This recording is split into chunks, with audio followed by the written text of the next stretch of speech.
As a fellow entrepreneur, we often have to step out of our comfort zones. And I think 2020 has been a classic case study of that. From your own experience in Malaysia, could you share with us some of the key lessons learned in your journey that could perhaps benefit the entrepreneurs that are in our midst, as well as the policymakers, as we begin to look beyond the pandemic? Yeah, if you could share your thoughts, please. Yeah, thank you, DJ, ERIA, distinguished speakers, and the audience today for having me on this platform. All right, KnowledgeHive International, we actually started as a professional conference organizer. Yeah, we actually wanted to do niche conferences like AMLA, Anti-Money Laundering Act and all. Yeah, but during the pandemic, we actually had to pivot. We have to pivot from doing conference to learning and development. So I actually started my journey as a trainer in 2009 while I was still flying with Malaysia Airlines. Yeah, when I left in 2015, when Malaysia Airlines downsized, I told myself, what am I supposed to do now?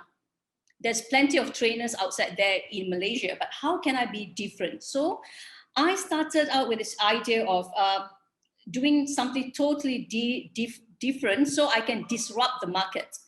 Yeah. So when I started with human capital development, we actually thought like, why not we start?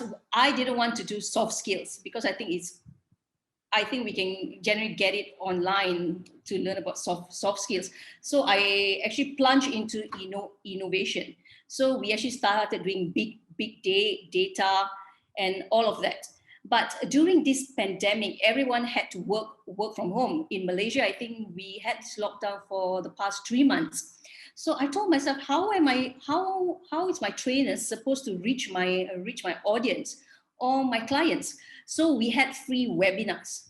And we blasted out to the Malaysian community, the corporates and the governments, for them to just listen in about the trainers and what they can offer.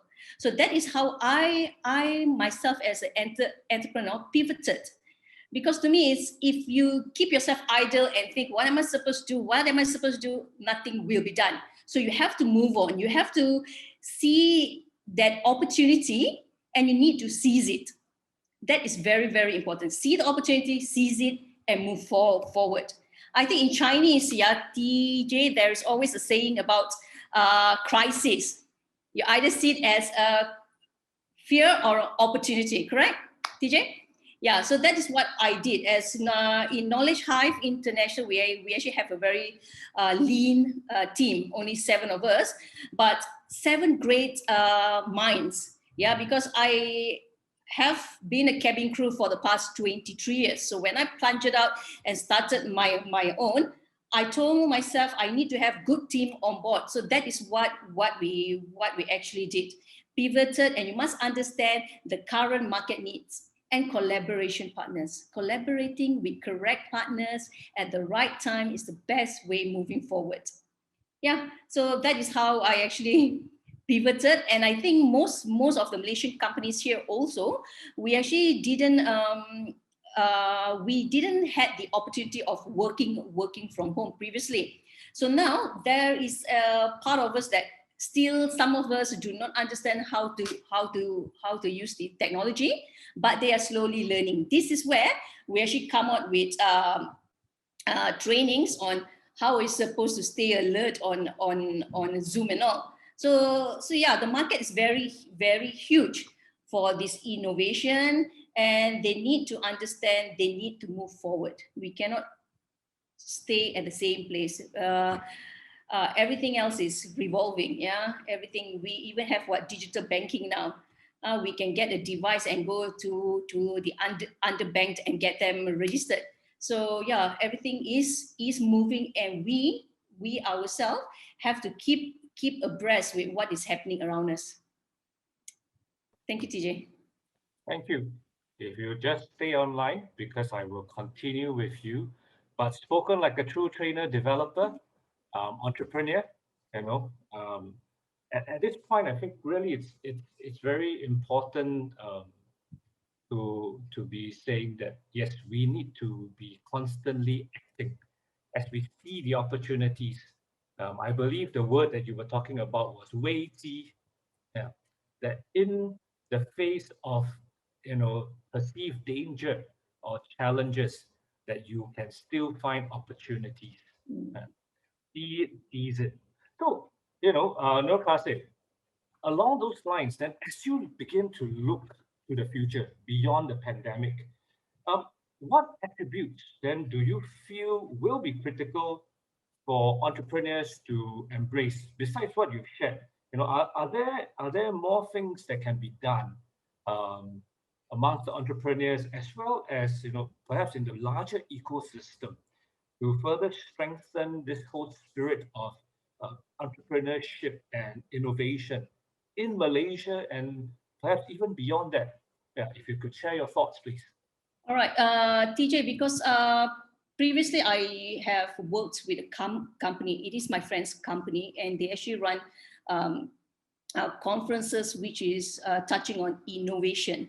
And I myself, as a manager there, we actually curated and actually run the biggest Malaysia Tech Week, which has been running in Malaysia in 2019, yeah, for a week.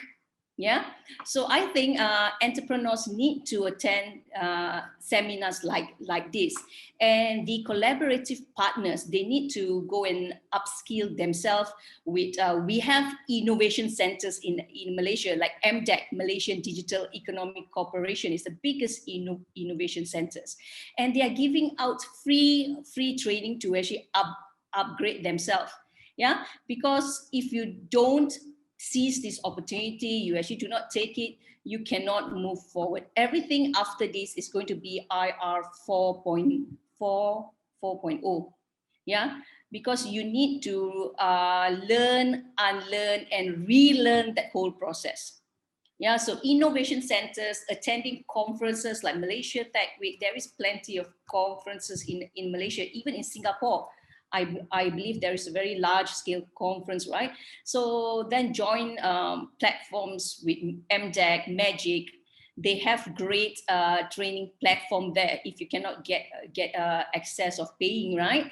Just go on these platforms and learn, because I think if you do not learn, because it is evolving so much, because even for me, as a business owner, when my staff sometimes tells me something and I go like, oh, really? So I actually do not know that thing actually exists, you see. So which is good, because I get young innovative stuff telling me, Miss Nur, this can be done. Then I tell them, okay, let's do it. So I think yeah, you have to grow though. I think forget about it's very difficult. If I say forget about soft skills, a lot of people are going to get angry. But soft skills, you can acquire them. But this innovation thing, you really need to understand. Yeah, we are talking about a lot of things. Like recently, I was just today